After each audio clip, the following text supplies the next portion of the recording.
Let's improve our understanding of strings in Java via this example. So here we have a method, a static method, and with three parameters: id, which is a string, literal, which is a string, new string, which is again a string. And here in main method, the line 11, this is creating a string, a string abc. So this is essentially created in the string pool, and it is a string literal, and it is, since it's a string literal, it is created at compile time. This line is just a print line where the statement is just printed as it is.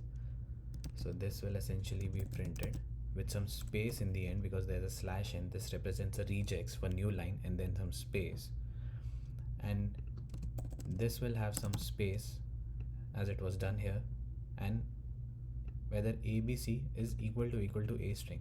So note that abc is a string literal and a string is also a string literal, right? Because it was computed during compile time and it's stored in the string pool. And the job of double equals to is to check the references of the objects being compared. Since string literal with the same content will have the same reference, so therefore this evaluates to true.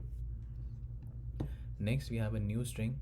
Note that this is not a string literal, this is a string object, so it will have a different address and will be computed at runtime, not during compile time. So it will have a very different reference. So let us assume that a string has a reference of, let's say, 101. So this would have reference anything different than that, so let's say 105. So now this line is printed as it is, so we'll just write it like that, and there will be a new line character followed by some spaces. So new line character and followed by some spaces. Here we compare abc, which is a string pool, with new string. How do we compare them? Equals to. Again, the job of this is to check the references of those things that are being compared. Now abc is a string pool, so let us assume that this is stored here, right? We're storing it at reference 101. This is at compile time stored. And new string, this is stored at a reference 105. This is at a different address because this was computed during runtime, so this will evaluate to false. Now in method, we're passing id as 1. This is a string literal abc and another string literal abc. So id 1, string literal abc. So what would this print out? System out id 1 in method. So this will essentially print out 1 in method, and then in the next line it would be printed, I'm just writing in the same line, but this would essentially be the next line. This would be printed as it is, and there would be a new line character followed by some space, and then it will check literal is equal to a string, whether this is equal to a string or not, equals to a string or not, whether they have the same reference or not, because that is what we're checking by double equals to. So notice that these two parameters that are being passed are both string literals, and string literals will have the same reference, right? So this then evaluates to true. Similarly, for the second part, id is 2, literal abc. Note that this is new string abc, so essentially this is a string object now. It is not the same literal, it would have a different reference. Let's say this would essentially be, I'll just write it like this. So this is id, and then string literal, and then string object with reference 107.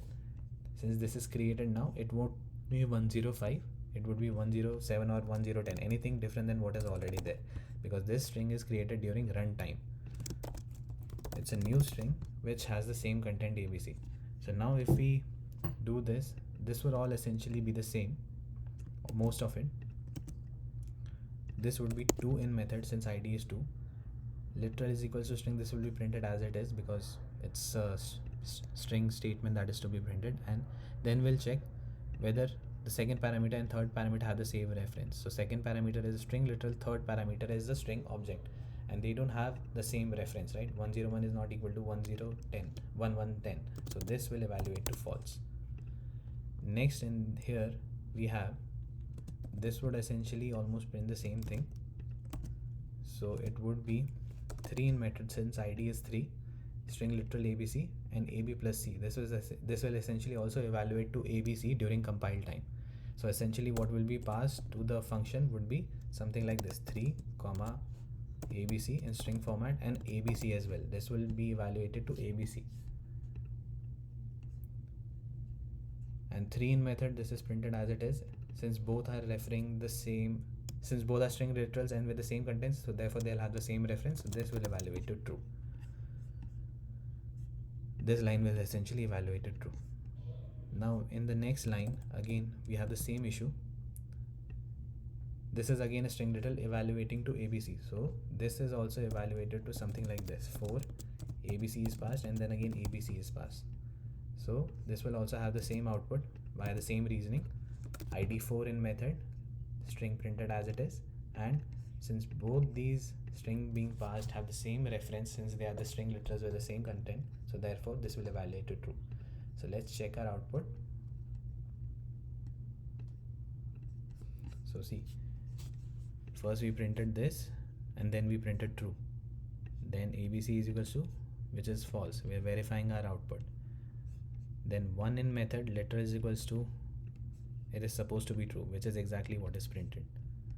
Then 2 in method, this is supposed to be printed as it is, and then false, since we were comparing string object and string literal and their references. So 3 in method, this evaluates to true, and 4 evaluates to true.